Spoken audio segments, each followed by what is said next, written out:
Originality. A creative form of art that is able to generate a uniquely original and imaginative experience tied to the creator's personal vision. It's something that stands apart from the conventional norm and introduces new ideas and techniques that hasn't been seen before. Now, I don't know if it's just me, but as of late I've found myself playing more and more games of series and franchises that I recognize more so than games that I don't. Now, this is not really a bad thing, except for the fact that some of the biggest games coming out in the past couple of years have always had something in common with each other. They were all tied to work that's already been done before. Remakes and remasters have been massively huge for the years of 2023 and 2024. As much as I love some of these titles and have spent multiple hours playing them for the second time, it really does beg the question on why are remakes, remasters, and re-releases so popular now? With the oldest Gen Z age being about 28 years old now, and the oldest millennial age being about 44 years old, people are getting older, and a lot of the creative and innovative titles of the 2000s and the 90s are starting to show their age, leading to the same games that broke records and defined genres, having ports and modern day re-releases for new and modern audiences. Final Fantasy VII is probably one of the best examples I can use because it's one of the biggest games ever released for the PS1 and has broken multiple records time and time again. It's universally known at this point for its story and characters. This game was released in 1997, and the way the industry and society as a whole is today, a game like this would be pretty difficult for a modern audience to get into. Not everyone's really into the older graphical style, and for some, they just can't fathom getting into a game that isn't heavily action focused, leading to the Final Fantasy Remake Part 1 in 2019. Seemingly similar, but with a lot of new story changes and a complete overhaul to the gameplay. The same thing would be done for different games like Resident Evil 4, Dead Space, Super Mario RPG, Persona 3 Reload, and many more. And while some can be vastly different than the original, others can be a faithful remake, and the flood of remakes from the industry would be a continuous flood throughout the years, and it doesn't seem to be stopping anytime soon. Which made me really ask the question of what happened to the creative and original ideas companies used to be pushing out back then. For some companies, it seems like they've just gotten comfortable just re-releasing the same games from the same franchises over the years and making said game their flagship title. Basically the first thing you think of when you hear said company name. I think that the development over the years of original titles is extremely interesting, but it's definitely something that was given to happen sooner or later. With how games were developing within the 2000s, I really like calling it the experimentation age. With how 3D games were a brand new concept that allowed developers much more creativity and ideas to go through with. The 6th generation of consoles would have to be one of the best times ever in the gaming industry, simply for the fact that developers wanted fresh new ideas to utilize these new advancements of technology, or evolution of known IPs, having a complete 3D overhaul in the series. It was a groundbreaking time to say the least, and it's something that I miss heavily. Due to how the industry is today, you'd be lucky to find something that is completely new and original, and even luckier if it's good. Atlus is one of my favorite companies of all time, and the headspace that they were in back in the 90s and 2000s compared to now is almost extremely different. Back then they were consistently creating new and original games and spin-offs under the umbrella of their franchise Shin Megami Tensei, and eventually they would make some games that were really out there. Nowadays you more so know what you're getting with an Atlus release, with A being a new Persona game or spin-off, B a new Shin Megami Tensei game, or C a half-assed remake like Nocturne or a pretty good remake like Persona 3 Reload, and I pray that they do the older games justice in bringing them back. Naughty Dog is another company that used to be dropping haymakers left and right, now has shifted to the constant slog of sequels and remakes and remasters of a game that was released in 2013, with their most recent announcement being a brand new IP called Intergalactic, which had some really solid music and direction, with the only flaw being their main character looking like this, which has led to some negative reactions. It seems like the games of the AAA just don't have that creative drive anymore due to how risky making a brand new game can be. And with the formula being almost perfected for some games, AAA companies would rather stick to what will guarantee money, whether it's by mimicking another franchise or continuing to refine what has already been working for them. Though as bad as it sounds, it really could be worse. While some people think companies are digging up old IPs for money, there are a lot of companies that are using these older games for genuine inspiration and creativity. Companies like Capcom have remade a bunch of their older titles, and it would seemingly lead into their biggest remake yet, being Resident Evil 4, which definitely had universal and critical acclaim for the time it released, despite it being a major change within the Resident Evil franchise up to that point, with the game not even really being that scary, instead focusing more on the action side of things within its gameplay, while continuing the addicting gameplay loop that's been built up from the first 3 games. And now with Resident Evil 4 Remake, Capcom would really expand on everything from the mechanics of the original game, creating something that expands and improves in almost every every single level of gameplay, pushing past the barriers that were once present when it came to game designing. Resident Evil 2 is probably my favorite game in the series, and the remake would only enhance the original rather than advance it like Resident Evil 4. Things like Mr. X, Lickers, and the overall atmosphere and sound design is insanely atmospheric here, simply for the fact that this game is on newer hardware and is improved graphically. Now while it's extremely easy to look at Capcom and just say they want money for reusing these games again, just how many modern ports do we really have of the original trilogy? I'm purposefully excluding Resident Evil 4 because that game is on literally anything you can imagine. It's even on a modern VR port, and it's remake alternative. While older games can and usually are still very enjoyable, there is definitely an opportunity for them to be brought back in a modern light, with some new tweaks and changes.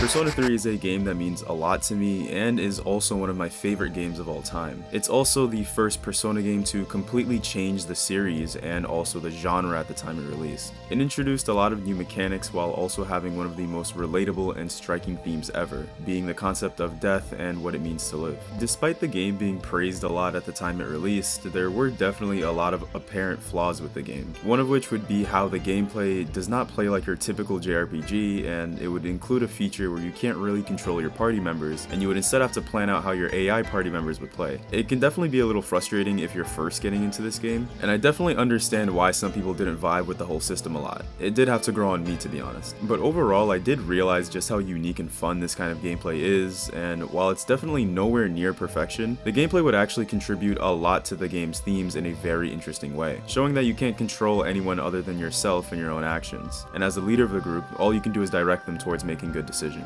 A lot of the decisions of Persona 3 would be due to the company Atlus creating a game like this for the very first time, so it would have a lot of mechanics that were really out there. And of course it was even more apparent with the future Persona titles that Atlus would create, removing a lot of the features of Persona 3. And now with everything that Atlus has created since 2006 when they developed Persona 3, the company has grown a lot. So much so that if you were to play Persona 5 after playing through 3 or even 4, there's a chance you'd have a really hard time going back to the older games due to how much more convenient the mechanics of Persona 5 are. But for me, it's what made me appreciate Persona 3 even more. Due to the massive success of Atlus in recent years, they ended up remaking Persona 3 in 2024, with the well-known Persona 3 Reload. Contrary to what I thought this remake was going to be, this was actually just a one-to-one modern remake of this game, with familiar mechanics of more recent Atlus games like Persona 5. And while Atlus could have definitely just released the original Persona 3 on modern platforms and PC, there definitely was an opportunity to release this game with more of a modern touch while simultaneously removing a lot of the features that weren't super well received when the game was initially launched. While this was a pretty close recreation, they would of course swap out the gameplay to a more traditional turn-based style like they've been doing for a while now.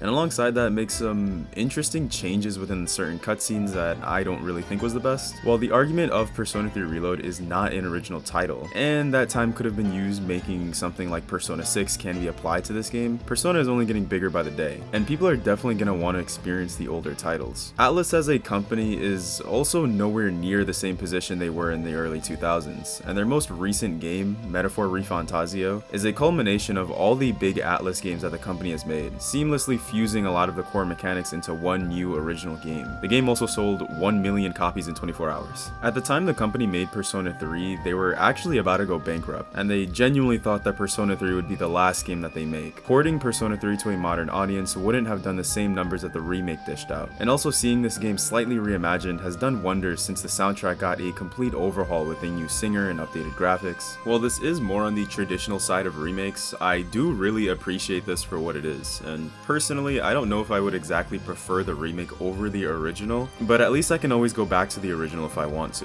which is generally how I go about a lot of remakes. But what about a remake that gives you both a modern interpretation of the original work while also acting as a sequel in a sense, giving you more of what you already loved in the original in this modern adaptation? That'd be the case for Final Fantasy VII, aka my favorite remake of all time, and arguably the most controversial.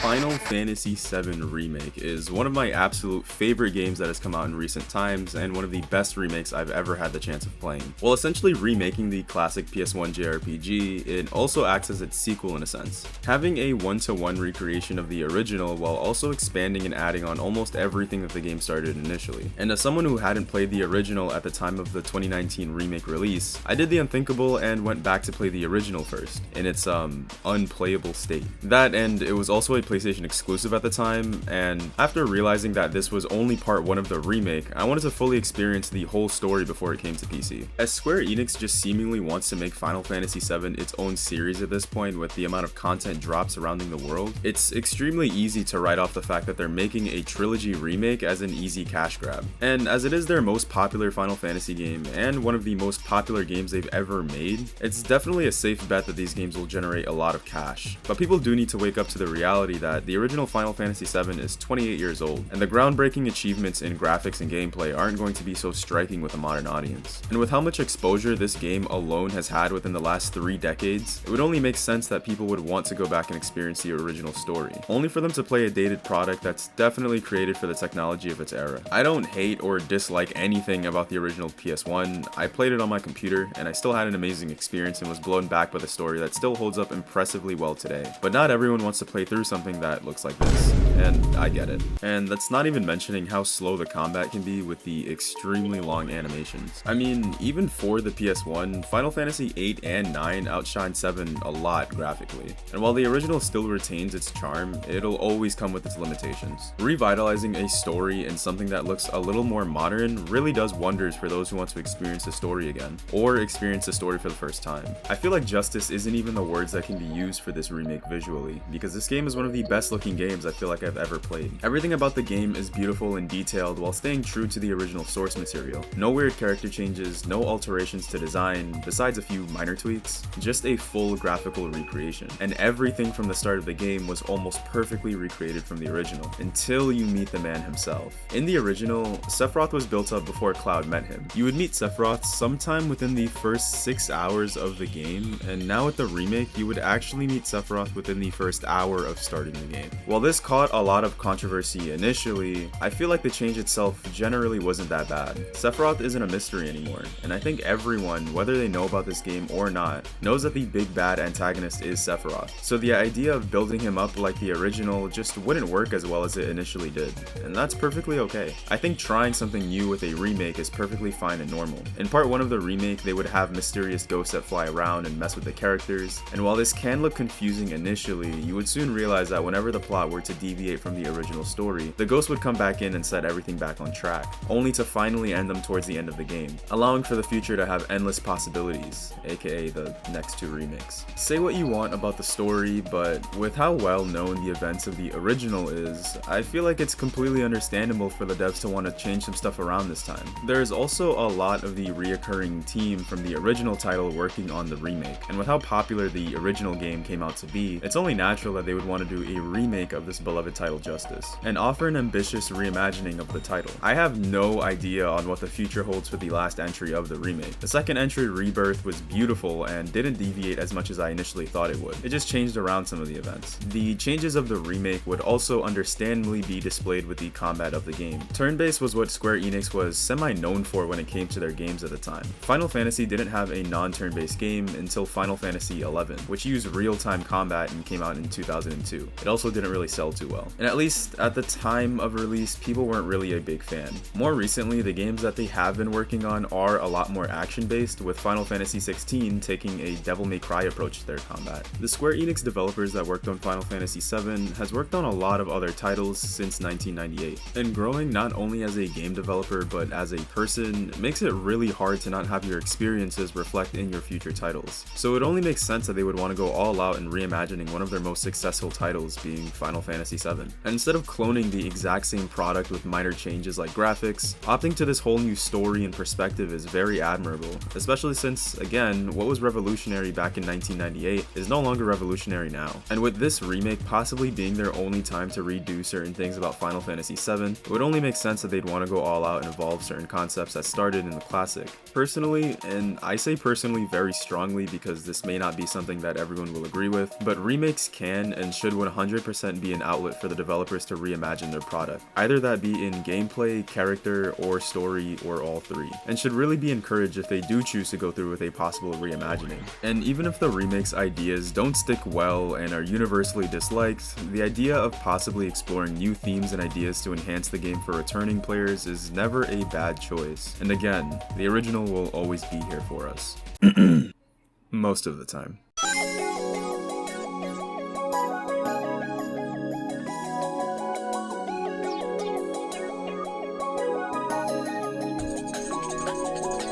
With how many remakes and remasters have been taking over the gaming industry, it's only going to get worse as the years go by. I mean, even One Piece, which is a juggernaut of an anime with over 1,000 episodes, is getting remade by another studio, and plenty of other shows too. A remake apocalypse is definitely on the rise, and it's going to be here for a little while. And with how powerful some of the engines like Unreal Engine 5 are becoming, it's only natural that people would want remakes for a lot of these older titles. Except that it brings a lot of annoying baggage that can easily be avoided. For a lot of remakes, they would become the only port and easiest way to play said game, with most companies not really doing much to preserve the original work in the first place. In a lot of these situations, the first time people will experience certain games are through their remake counterparts. And it doesn't help that a lot of these games remove and add certain features for the sake of accessibility, because for a lot of these games, their imperfections and attempts to be creative with certain details make them so enjoyable and unique. People will always have different opinions and values when it comes to certain games, and especially when it comes to remakes. I mean, half the time when a game gets remade, they usually go about one of two routes. With route 1 being that the game is a pretty close remake, having basically the same story and some minor cutscenes and plot tweaks, and the other one being more of a reimagining of the game, having the same concept and ideas but executed differently, with the developers wanting to go a much different route than what was done initially. Both are pretty good, and there isn't really any way to define how to remake a game, especially with how everyone is so different with what they want from a remake. It would be literally impossible to please everyone. And honestly, a good practice would be to just port the original work alongside the remakes, unless you can easily access it already. Of course, this doesn't exactly excuse the companies when it comes to making original titles, as some companies really have just fell off in the most unfortunate ways possible. And the same companies that used to be powerhouses back in the 2000s releasing back-to-back classics are opting for safer and more known IPs to work on. As we're going to just have to deal with the constant onslaught of remakes, I really wouldn't mind if they were a little more original and brought something new to the table. Developers will always grow and evolve with being a part of other games and projects, and while most companies would probably just play it safe and just have one-to-one remakes on older games, the appreciation for new ideas with older games will always be preferred if handled correctly, and with a proper staff. Final Fantasy VII Remake's reception has turned around greatly since Part 1, and people are mostly into this new direction. It can definitely be pretty draining seeing how some of the top games coming out have been remakes, but with how much exposure some of these games have been getting from modern audiences, it has potential to bring back some of the older games that I don't think a lot of people expected, like Lollipop Chainsaw, which is a game I genuinely don't think many people got a solid chance at playing back in the day, or Epic Mickey. And a game that I genuinely think would fit in with modern remakes would have to be the Jak and Daxter games from Naughty Dog, and of course Fugitive Hunter. We cannot forget about this masterpiece.